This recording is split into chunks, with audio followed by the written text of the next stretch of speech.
E se as últimas palavras de um homem, proferidas no limiar da eternidade, contiverem a chave não apenas para o destino de uma nação inteira, mas também para o nosso próprio destino?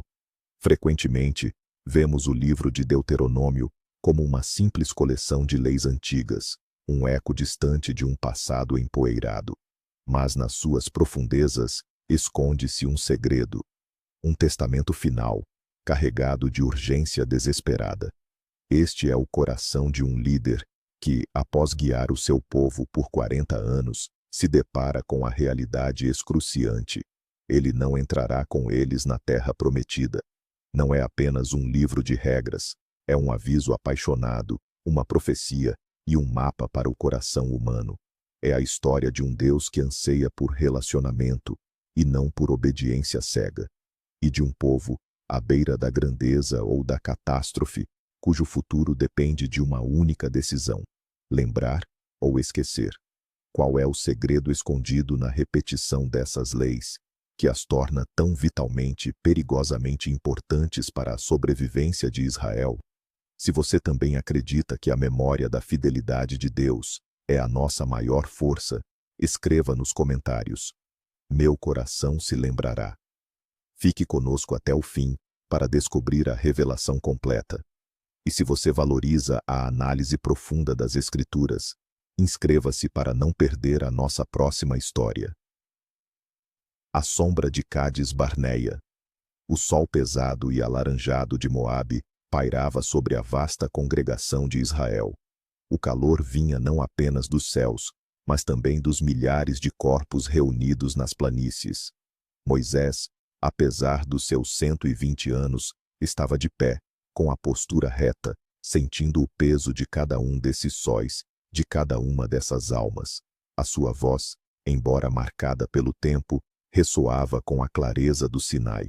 O mesmo timbre que falou com Deus no fogo, agora se dirigia ao povo forjado naquele mesmo deserto.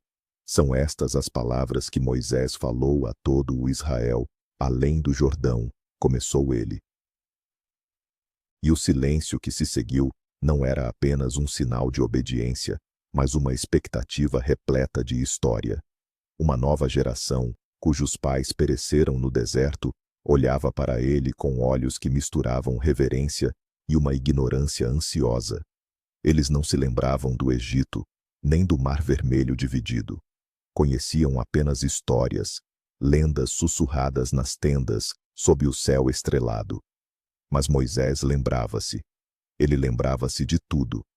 E o seu discurso começou não com promessas de leite e mel, mas com o sabor amargo do fracasso, com a sombra assombradora de Cádiz Barneia. A sua mente viajou 40 anos no tempo, para o lugar que se tornou a cicatriz na alma da nação. O Senhor nosso Deus falou-nos em Horebe, dizendo: já vos demorastes bastante neste monte, virai-vos e parti. Eis que vos dou esta terra, entrai e tomai-a em herança. A promessa era clara, como água da rocha recém-ferida. A vitória era garantida, servida na bandeja pela mão do próprio Deus. Mas então, uma dúvida, rastejando como uma cobra na areia, infiltrou-se no coração do povo. Todos vocês se aproximaram de mim, continuou Moisés, e disseram: enviemos homens adiante de nós, para que nos espiem a terra. Ele recordou-lhes como essa ideia lhe pareceu boa, um ato de prudência, de estratégia militar. Mas agora, com a sabedoria que só as décadas de consequências concedem, ele via naquele pedido a semente da desconfiança. Não era cautela, era hesitação. A necessidade de confirmar a promessa de Deus com olhos humanos. Os 12 espias voltaram com os frutos daquela terra, tão grandes que eram necessários 2 homens para carregar um único cacho de uvas, mas 10 deles trouxeram também um relatório envenenado. Falaram de gigantes, de cidades fortificadas até o céu, de um povo que os devoraria. E o veneno espalhou-se mais rápido do que o fogo na erva seca. Moisés descreveu o pranto que subiu no acampamento naquela noite, um som que ainda ecoava nos seus ouvidos. Não era um pranto de luto, mas sim um pranto de revolta. Porque o Senhor nos odiou, choravam eles. Ele nos tirou da terra do Egito para nos entregar nas mãos dos amoritas e nos destruir. Que ironia cruel, pensava Moisés. Atribuir a ódio o maior ato de amor que eles jamais haviam testemunhado. Ele lembrou-lhes as suas palavras de encorajamento naquela noite escura. Não temais, nem vos assusteis deles. O Senhor vosso Deus, Ele mesmo irá adiante de vós. Ele pelejará por vós. Recordou-lhes o deserto, como Deus os tinha carregado, como um homem carrega o seu filho. Mas a fé deles foi substituída pelo medo, e o medo gerou a rebelião. A sentença divina foi rápida e terrível. Ninguém desta geração maligna verá a boa terra que jurei dar aos vossos pais. Todos os que tinham mais de 20 anos, exceto os fiéis Calebe e Josué, morreriam no deserto. Os seus corpos marcariam o caminho da jornada de 40 anos. Ao contar esta história, Moisés não estava apenas a dar uma lição de história. Ele estava a realizar uma cirurgia no coração da nova geração. Queria que sentissem a dor da oportunidade perdida. Que entendessem que a obediência não é um fardo, mas sim a chave que abre a porta da promessa. Que vissem que o verdadeiro gigante a ser temido não era o descendente de Anak, mas sim o gigante da incredulidade que habitava nos seus próprios corações. A sombra de Cádiz Barneia não era apenas uma memória, era um aviso para o futuro, que estava apenas a uma travessia do Jordão de distância, a longa travessia do deserto.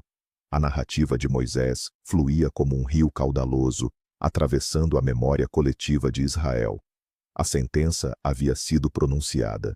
O horizonte, antes cintilante com a promessa de Canaã, fechou-se sobre eles, transformando-se num círculo interminável de areia e pedra. A viagem agora não tinha um destino imediato, mas sim uma duração definida, 40 anos. Uma longa e sinuosa procissão fúnebre para uma geração condenada pela sua própria incredulidade. Moisés recordou-lhes a arrogância que se seguiu à condenação. Arrependidos da sua cobardia, mas num impulso de orgulho e desobediência, os guerreiros decidiram atacar os amorreus. Pecamos contra o Senhor, declararam eles, iremos e lutaremos. Mas era tarde demais. O arrependimento que nasce do medo da punição e não da convicção genuína é apenas outra forma de rebeldia. Deus avisou-os por meio de Moisés: não subam nem lutem, pois eu não estou convosco. Mas eles não deram ouvidos. A derrota foi humilhante e total. Os amorreus perseguiram-nos como abelhas, dispersando-os e matando-os. Assim começou a longa travessia. E voltamos, e partimos para o deserto, na direção do Mar Vermelho, como o Senhor me havia dito, e andamos em volta do Monte Seir muitos dias. Moisés fez uma pausa. Aqueles muitos dias não eram dias de progresso, mas sim dias de juízo. Dias a andar em círculos, enquanto uma geração inteira murchava lentamente sob o sol implacável. Mas mesmo neste período de julgamento, a narrativa de Moisés revelava um segredo oculto sobre o caráter de Deus, a sua providência soberana e a sua estranha misericórdia. Ele lembrou-lhes como Deus lhes ordenara virar para o norte, em direção à terra dos descendentes de Esaú, seus irmãos, os Edomitas. E a instrução divina era surpreendente. Não os ataqueis, pois não vos darei da sua terra nem sequer a largura de um pé, porque eu dei o monte Seir como possessão a Esaú. Aqui, no meio da punição de Israel, Deus demonstrava fidelidade à promessa feita gerações antes. O mesmo aconteceu com os Moabitas e os Amonitas, descendentes de Ló. Israel estava proibido de tocar nas suas terras. Moisés ensinava à nova geração que o seu estatuto de povo eleito não lhes dava o direito de conquistar o mundo inteiro. O mundo pertence a Deus, e ele distribui as terras segundo a sua própria vontade. A longa travessia não era apenas um período de espera e morte. Era uma escola no deserto. Ali, aprenderam sobre a soberania de Deus sobre todas as nações. E durante todo esse tempo, como Moisés recordou, O Senhor teu Deus esteve contigo, não te faltou coisa alguma. As suas vestes não se gastaram, nem os seus pés incharam. O provimento diário do maná, a coluna de nuvem e de fogo, a presença de Deus persistia, mesmo quando a promessa da terra estava adiada. Estavam sob julgamento, mas permaneciam sob guarda. Foram punidos, mas não abandonados. A peregrinação terminou quando o último membro da geração condenada exalou o último suspiro. E sucedeu que, quando todos os homens de guerra morreram, citou Moisés, o Senhor me disse: levantai-vos, parti e atravessai o ribeiro de Arnão. A espera havia terminado. O deserto havia cumprido o seu propósito sombrio, e o caminho para a terra prometida estava novamente aberto diante deles. Vitórias a leste do Jordão. O tom de Moisés mudou. A melancolia das recordações foi substituída pelo som do aço e pelo grito de guerra. Uma nova geração, que cresceu ouvindo histórias de derrota, estava prestes a ouvir a história de uma vitória. O primeiro teste surgiu na fronteira do ribeiro de Arnon. Ali governava Seom, o rei amorreu, a partir da sua fortaleza em Esbom. A ordem de Deus era inequívoca. Vê, eu entrego Seom em tuas mãos. Comece a tomar posse e inicie a guerra contra ele. Ao contrário dos edomitas e moabitas, os amorreus não estavam protegidos por nenhuma promessa antiga. Moisés narrou como enviou mensageiros a Seom com uma proposta de paz, pedindo para atravessar sua terra pela estrada real. Era a chance de Seom se afastar do caminho do julgamento divino. Mas, como explicou Moisés, Seom, rei de Esbom, não quis permitir, pois o Senhor, teu Deus, endureceu-lhe o espírito e obstinou-lhe o coração, para entregá-lo em tuas mãos. A batalha era inevitável. Seom marchou com todo o seu povo, mas eles não enfrentaram apenas um grupo de nômades, enfrentaram o Senhor dos exércitos. E o Senhor nosso Deus o entregou a nós, e o ferimos, a ele, a seus filhos e a todo o seu povo. Todas as suas cidades foram tomadas. O reino de Seom caiu. Mas havia uma prova ainda maior à frente. No norte, governava Og, rei de Bazã. Moisés descreveu esse inimigo, uma figura quase mítica, o último dos gigantes. Diziam que a sua cama de ferro media 9 côvados de comprimento. Se o medo dos gigantes tinha paralisado a geração anterior, ali estava o último deles. Deus disse a Moisés: não o tema, porque eu o entrego em suas mãos, com todo o seu povo e toda a sua terra. A batalha ocorreu em Edrei, e o resultado foi o mesmo. Og e todo o seu exército foram totalmente aniquilados. 60 cidades fortificadas caíram. Essas duas vitórias, sobre Seom e Og, foram mais do que meras conquistas militares. Elas foram uma declaração teológica. A resposta de Deus ao relatório dos 10 espias, 40 anos antes. Cidades fortificadas até os céus foram demolidas. Gigantes foram eliminados. O medo que havia condenado seus pais foi esmagado sob os pés da nova geração. As terras a leste do Jordão foram entregues às tribos de Ruben, Gade e à meia tribo de Manassés. Mas havia uma condição rigorosa. Seus guerreiros deveriam atravessar o Jordão e lutar ao lado de seus irmãos até que toda a terra de Canaã estivesse conquistada. A conquista não era uma empresa individual, mas sim um esforço coletivo de todo o povo da aliança, o coração da lei. Moisés fez a transição da história para a teologia, do passado para o futuro eterno. Sua voz ganhou a força apaixonada de um pai, que suplica aos filhos que jamais se esqueçam da lição mais importante de suas vidas. Portanto, ó Israel, escutai os estatutos e as ordenanças que vos ensino a cumprir, para que vivais, entreis e possuais a terra que o Senhor, o Deus de vossos pais, vos dá. A própria vida, a própria posse da terra, estava intrinsecamente ligada à obediência. Nada acrescentareis à palavra que vos mando, nem dela tirareis. A lei de Deus não era um rascunho para ser revisado. Manipulá-la significava colocar-se no lugar do próprio Deus. Para selar esse aviso, ele os lembrou da recente catástrofe de Baal-Peor, como os homens israelitas foram seduzidos pelas moabitas e caíram na idolatria e na devassidão. Uma praga devastadora, vinda de Deus, ceifou a vida de 24.000 pessoas. O contraste era drástico e claro.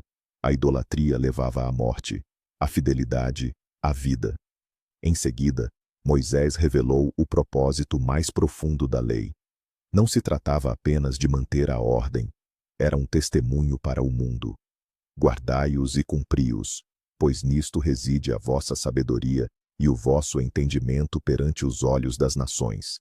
Ao ouvirem todos esses estatutos, elas dirão: somente esta grande nação é um povo sábio e entendido.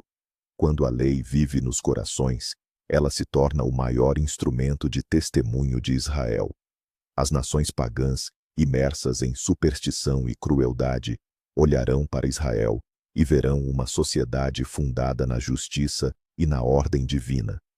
Verão uma sabedoria que transcende a invenção humana e indagarão sobre a origem desse povo. Pois que grande nação há que tenha deuses tão chegados a si, como o Senhor, nosso Deus, o está de nós, todas as vezes que o invocamos. Os deuses das outras nações eram distantes, feitos de madeira e pedra. Mas o Deus de Israel era um Deus que andava com eles, falava com eles e respondia às suas orações. Contudo, essa posição elevada trazia consigo um grande perigo: o esquecimento. Tão somente guarda-te a ti mesmo e diligentemente guarda a tua alma, para que não te esqueças das coisas que os teus olhos viram. O esquecimento era o inimigo primordial. O conforto da vida na terra prometida, a influência das culturas vizinhas, tudo conspiraria para apagar a memória dos feitos poderosos de Deus. Portanto, Moisés lhes ordenou que ensinassem isso aos seus filhos e aos filhos de seus filhos. A fé deveria ser transmitida de geração em geração, não como uma tradição morta, mas como uma história viva e transformadora. O Shema, o segredo revelado. Após reafirmar os termos da aliança, os 10 mandamentos, Moisés conduziu o povo ao próprio cerne da fé de Israel. Ele resumiu toda a lei e os profetas em um único mandamento, destinado a se tornar a declaração central do judaísmo. Sua voz se tornou mais íntima e urgente. Ouve, Israel. O Senhor, nosso Deus, é o único Senhor. Esta declaração, conhecida como Shema, era revolucionária num mundo politeísta. Ela não apenas dizia que o Deus de Israel era o mais poderoso. Ela afirmava categoricamente que ele é o único Deus. Todos os outros são falsidade, meros ídolos inanimados. Essa unicidade de Deus exigia uma resposta total do coração humano. Amarás, pois, o Senhor teu Deus de todo o teu coração, de toda a tua alma e de todas as tuas forças. Este era o segredo, a chave oculta do livro de Deuteronômio, a chave que transforma a lei de um fardo externo em uma satisfação interna. A principal motivação para a obediência não era o medo da punição, nem o desejo de recompensa. Era o amor, um amor abrangente, uma entrega total. Amar de todo o coração significa que o centro de nossas emoções, pensamentos e decisões deve estar voltado para ele. Amar de toda a alma é estar disposto a entregar a própria vida em devoção. Amar com todas as forças significa que cada ação, cada grama de energia, cada recurso material deve ser empregado em seu serviço. Moisés sabia que um amor tão radical não poderia se limitar ao serviço no tabernáculo. Ele tinha que permear cada aspecto da vida diária. E estas palavras que hoje te ordeno estarão no teu coração, e essa fé interior deveria ser diligentemente transmitida, e as ensinarás a teus filhos, e delas falarás assentado em tua casa, e andando pelo caminho, e deitando-te e levantando-te. Falar de Deus deveria ser tão natural quanto respirar. E atá-las-ás como sinal na tua mão, e te serão por frontais entre os teus olhos, e as escreverás nos umbrais de tua casa e nas tuas portas. Isso deu origem às práticas do tefilim e da mezuzá, lembretes físicos e constantes da aliança. As ações das mãos e a direção dos pensamentos deveriam ser guiadas pela palavra de Deus. O lar tinha que ser dedicado a ele. Essa era a defesa contra o esquecimento que tanto preocupava Moisés. Ao entrarem na terra prometida, vivendo em casas que não construíram e colhendo de vinhas que não plantaram, a tentação de se esquecerem do doador de todos esses presentes seria imensa. O Shema não era meramente um mandamento, era um convite ao relacionamento mais profundo, uma relação de amor total com o único Deus verdadeiro. A escolha, bênção ou maldição. A mensagem de Moisés atingia seu ponto crucial. Ele havia revisado a história deles, detalhado a lei e explorado as profundezas da relação da aliança. Agora, ele resumia tudo a uma escolha fundamental, um momento decisivo que moldaria o destino da nação. Vejam, eu ponho diante de vocês, hoje, a bênção e a maldição. Sua voz ressoava com o peso da eternidade. A escolha era clara, binária, sem meio termo possível. A bênção viria se obedecessem aos mandamentos do Senhor, e a maldição se desviassem do caminho para seguir outros deuses. Para gravar essa escolha na paisagem física e na consciência nacional, Moisés lhes deu instruções para uma cerimônia solene. Ela ocorreria no coração da terra prometida, no vale entre duas montanhas, o Monte Gerizim e o Monte Ebal. Essas duas montanhas seriam o palco natural para a dramatização da aliança. Pronunciem a bênção no Monte Gerizim e a maldição no Monte Ebal. 6 tribos se posicionariam nas encostas do Monte Gerizim, tradicionalmente verde e fértil, para proferir as bênçãos. As outras 6 ficariam nas encostas do Monte Ebal, rochoso e estéril, para proclamar as maldições. Os levitas permaneceriam no vale entre elas, e cada proclamação de maldição por desobediência seria respondida com um retumbante Amém de todo o povo. Ao dizer Amém, eles não estavam apenas concordando com a justiça da punição, mas estavam invocando aquela maldição sobre si mesmos, caso desobedecessem. Essa cerimônia era uma obra-prima de pedagogia. Transformava a lei de um mero texto escrito em uma experiência viva e tangível. No futuro, quando a tentação da apostasia surgisse, o eco daquele Amém deveria ressoar em sua consciência. Cada ato de obediência era um passo em direção à bênção, chuva no tempo certo, colheitas abundantes, vitória sobre os inimigos. Cada ato de desobediência era um passo em direção à maldição, seca, fome, derrota, exílio e morte. Moisés lhes mostrava, com uma clareza inquestionável, que o futuro deles não era determinado pelo destino ou pela força das nações vizinhas. O futuro estava inteiramente em suas próprias mãos. Dependia da sua escolha, a visão do Monte Nebo. O grandioso discurso de Moisés chegava ao fim. Restavam apenas as palavras finais, as bênçãos de um pai aos seus filhos antes de sua partida. Assim como Jacó havia feito antes dele, Moisés proferiu uma bênção profética sobre cada uma das tribos de Israel, antevendo seu caráter e destino futuros. E então, chegou o último e mais comovente momento da vida de Moisés. Ele ascendeu das planícies de Moabe ao Monte Nebo, ao cume do Pisga, que fica em frente a Jericó. 120 anos de vida, 40 no palácio de Faraó, 40 como pastor em Midian e 40 conduzindo um povo rebelde pelo deserto. Tudo culminou nesta ascensão solitária. Abaixo, o acampamento de Israel se estendia, como um mar de tendas. Acima, estavam apenas ele e seu Deus. E lá, no topo, Deus lhe concedeu uma última graça. Ele mostrou a Moisés toda a terra.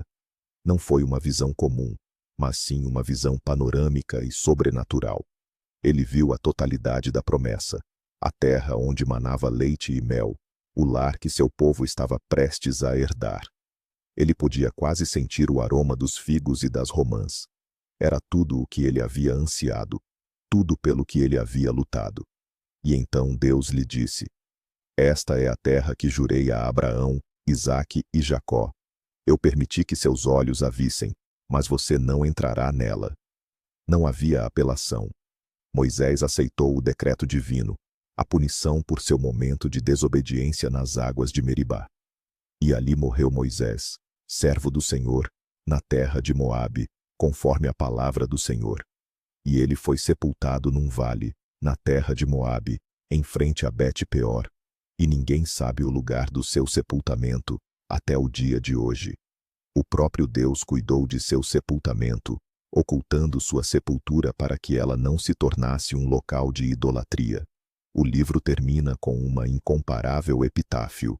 E nunca mais se levantou em Israel profeta algum como Moisés, a quem o Senhor conheceu face a face.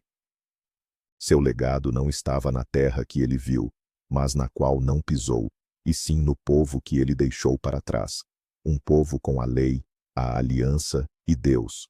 Sua obra estava completa. Assim, nas planícies de Moabe, o eco das últimas palavras de Moisés se desvaneceu, mas a escolha que ele apresentou permaneceu gravada na alma de Israel.